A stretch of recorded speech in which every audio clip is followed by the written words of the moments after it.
This is a short video about managing withholding overpayment credits in the UAN payroll software. You may be asking, why do I see overpayment credits? Well, it's because someone used one of our payroll utilities on a posted wage. It may have been the payment utility. Overpayment credits are created when a wage that had already paid withholdings was later voided, or the use of the wage adjustment utility for a withholding swap or a withholding refund. Both of these utilities may create credits that need to be properly managed. Each situation is different. You must take the proper steps to correct your individual issues. Those steps start with the use of the utility to process a payroll correction that created the overpayments. Then you must evaluate credits created by the process and determine what needs to be done. Evaluate the reports. That means any reports that had already been filed that included the wage that has been corrected or voided, or any upcoming reports that have been corrected by the utility process. Evaluate those reports. File amended reports if required. Request refunds or permission to use the credit in the next period. Manage the credits as required for each overpayment.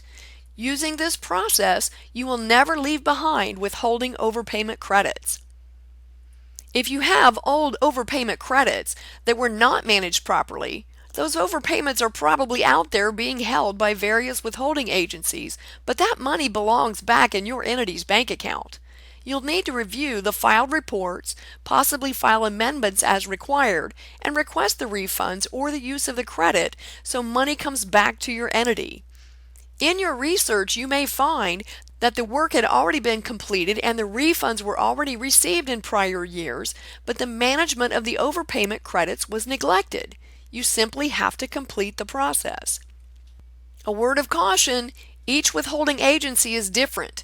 You have to file different paperwork or follow different procedures with each one.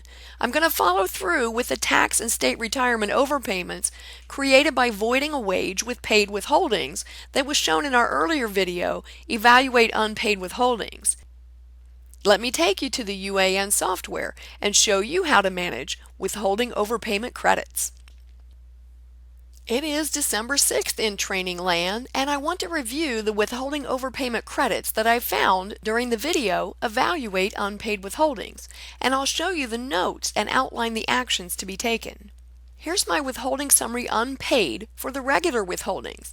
In September, I had overpayment credits caused by voiding a September dated paycheck in the month of November.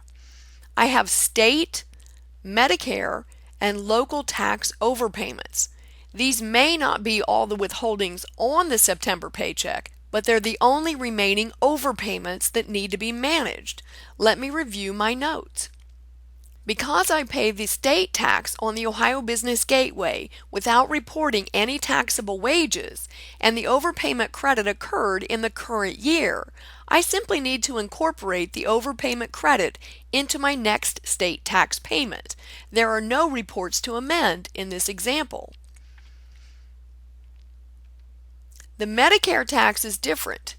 Medicare tax was paid with my September monthly federal tax payment, and it was reported on the third quarter federal 941 report.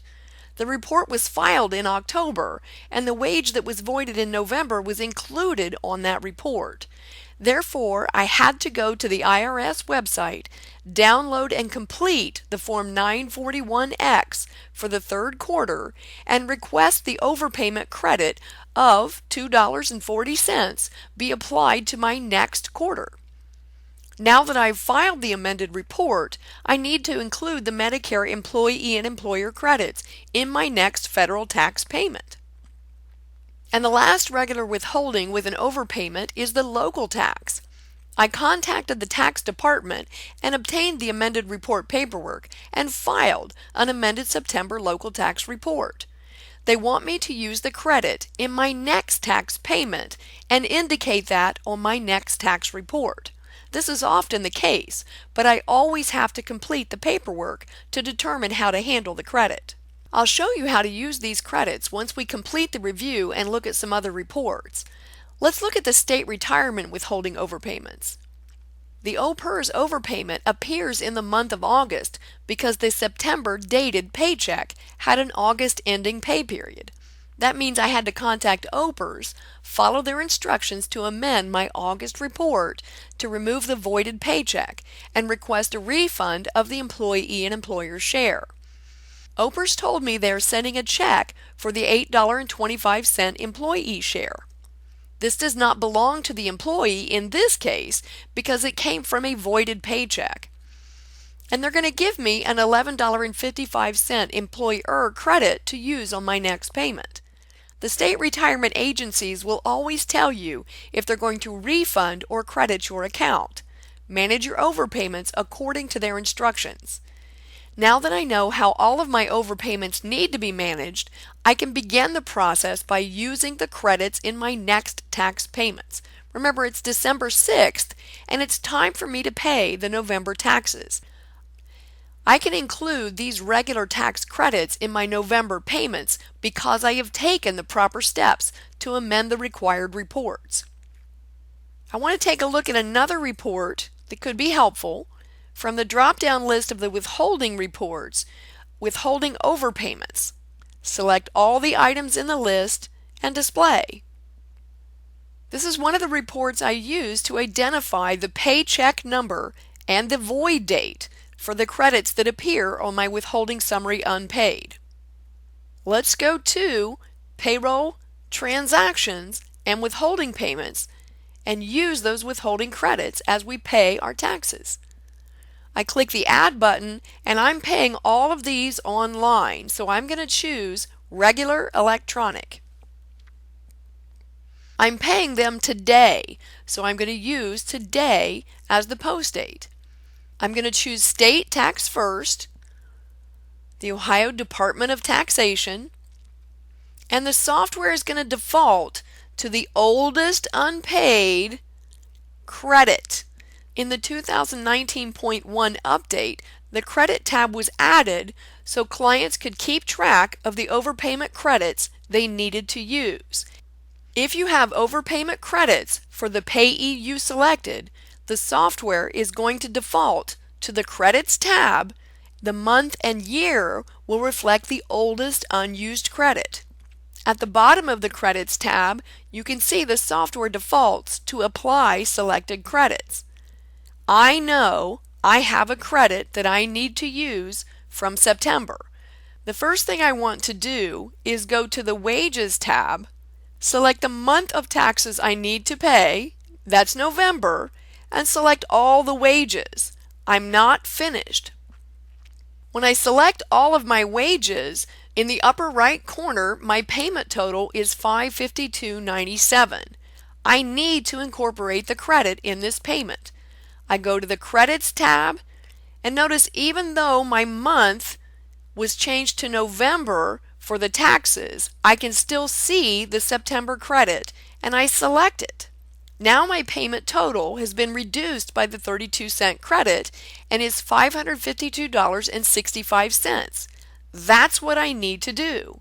I'm going to click Save, and that's all it took to incorporate that credit into my state tax. Let me show you again. My post date is today. My next vendor from the drop-down list is the federal tax payee.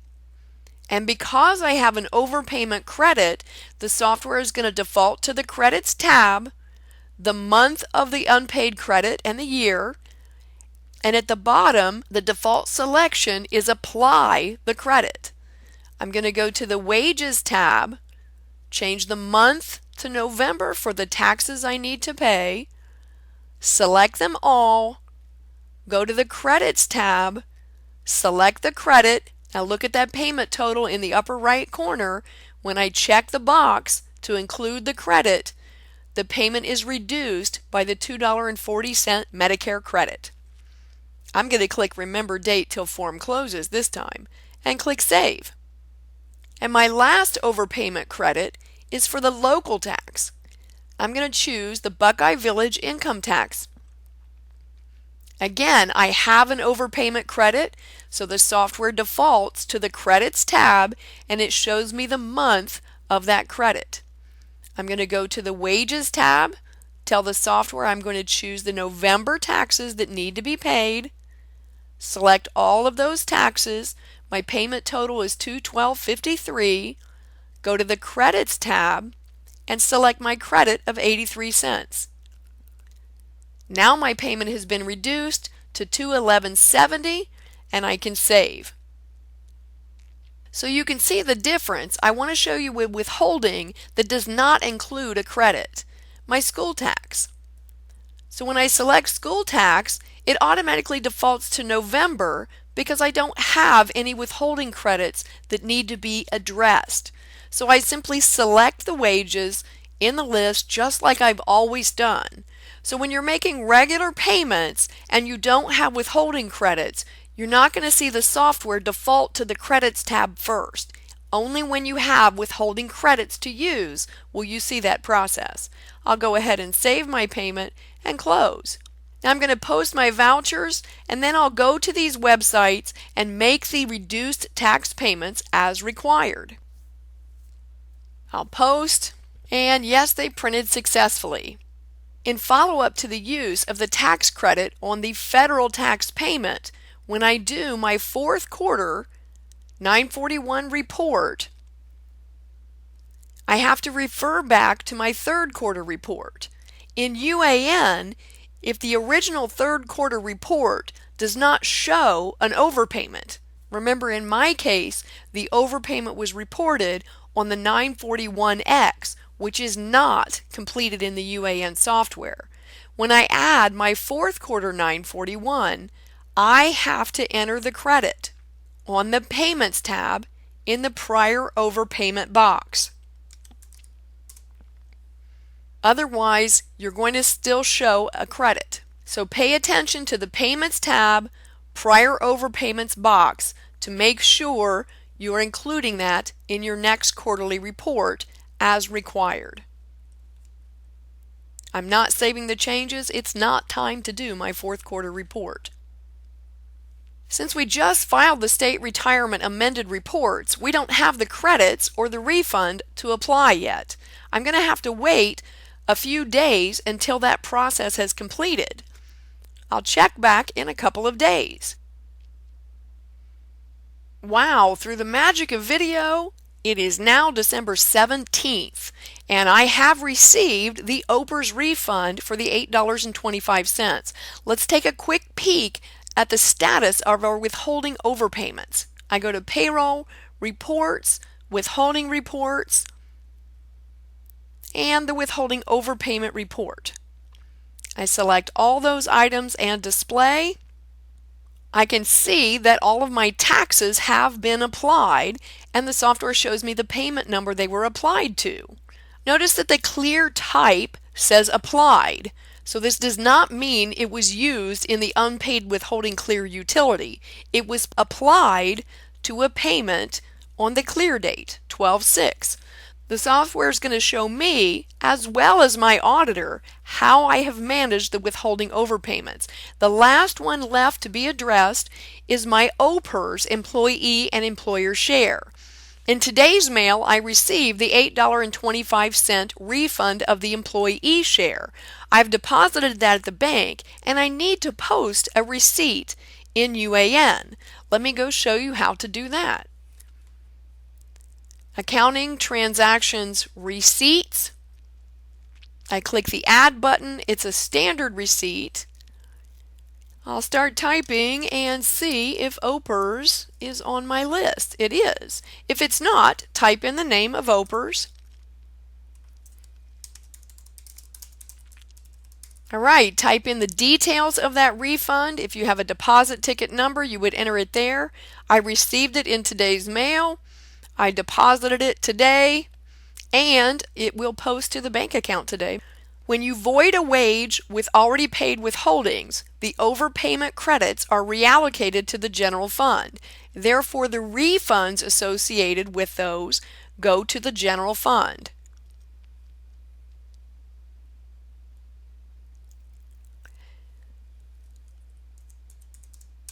And again, don't use the account codes we use in training as your example. Always call local government services if you're in doubt about which account code to use. I select and post my receipt. Yes, it printed successfully. Okay, now that my receipt has posted, I'm ready to go manage the overpayment. I'm going to use the payroll utility, withholding overpayment utility. I'm going to click the Add button and choose Refund. And from the drop-down list, I'm going to choose OPERS. I received $8.25, and I have to connect that to the receipt, $8.25. Now in the For Share area, I have to choose. I received a refund for the employee share only. I'm going to select that in the list, and my clear date is today. So when you receive a refund, you use the withholding overpayment utility to tie the refund to the overpayment for audit purposes. And I click Post and Close. Let me go back to that withholding report and show you what the report looks like now. I'm going to select everything in the list and display. Now you can see that the OPERS employee share was applied to a receipt. The $8.25 has been identified as resolved, and the only outstanding withholding overpayment is the employer share of OPERS, $11.55, that I need to incorporate in my next OPERS payment. Well, I have reported November today on the OPERS website, and I made my payment and took the $11.55 credit. There was also a 2-cent rounding difference, so I have to account for all of these things. Let's go ahead and close here and go to Payroll, Transactions, Withholding Payments. I click Add and State Retirement Electronic, and the system message says I have a state retirement withholding still unpaid from older than 2 months ago. And it says an unapplied withholding overpayment is older than 2 months. I need to take care of that. I'll click OK. My post date is today because I paid the payment online today. My payee is OPERS. And because I have an old overpayment credit, the software is going to default to the Credits tab, showing me the August overpayment credit of $11.55. And at the bottom it's selected Apply Selected Credit. I'm going to go to the Wages tab and select the month I'm reporting, November. Select all of my wages, go to the Credits tab. Now take a look at my payment amount in the upper right corner, $3,740.24. I'm going to select the credit, and my payment is adjusted to $3,728.69. That does not match my online payment yet. I have a 2-cent rounding difference that I need to include. I'm going to go to the Employer Accounts tab and enter minus 0.02 as my rounding difference, and now my online payment matches my voucher at $3,728.67. So I have included all of the wages, I have included my old credit, and I've included the employer rounding difference for the payment. My voucher exactly matches my online payment. I can click Save and Close, mark it and post it. And yes, the item's printed successfully. Let me go back to the withholding report, withholding overpayments, and select all of the items. You can see that all of the overpayments have been applied or refunds received. This is what the auditor wants to see. Of course, we make mistakes sometimes, but the auditor wants to see that we resolve those mistakes and got the money that belongs to our entity back in our bank account or applied to the next payment. Close. Now, if your withholding overpayments are from prior years and you have found that you received the refunds in prior years, you can choose the refund. Of course, mine's going to tell me that nothing exists. Choose the withholding from the drop-down list, and when it asks you for a refund receipt, type in the receipt number you found in the prior year. The software won't allow you to enter a full receipt number from a prior year. I suggest that you abbreviate by entering the receipt number and just the last 2 digits of the year. And then you'll be able to select the wages and use the clear date. If you find that an old overpayment credit was used by making a payment from accounting, click the Add button, choose Credit. Of course, mine's going to tell me there aren't any. Choose the withholding from the drop-down list, and in the purpose box, outline the details that you found where a payment posted in accounting included an old credit. You're creating an audit trail that shows all of these items were corrected and how they were resolved. I hope the information in this video was helpful. If you need assistance with the steps shown in this video, contact UAN support using the information provided on the screen. All UAN Housekeeping Series videos qualify for House Bill 10 training. If you have any questions about self-reporting your training hours, please call or email your question using the contact information you see on the screen now. This video is not long enough to self-report by itself. If you have only watched this video, you cannot self-report the time. However, if you watch more videos in the housekeeping series and their combined time is at least 30 minutes, you can self-report the combined time.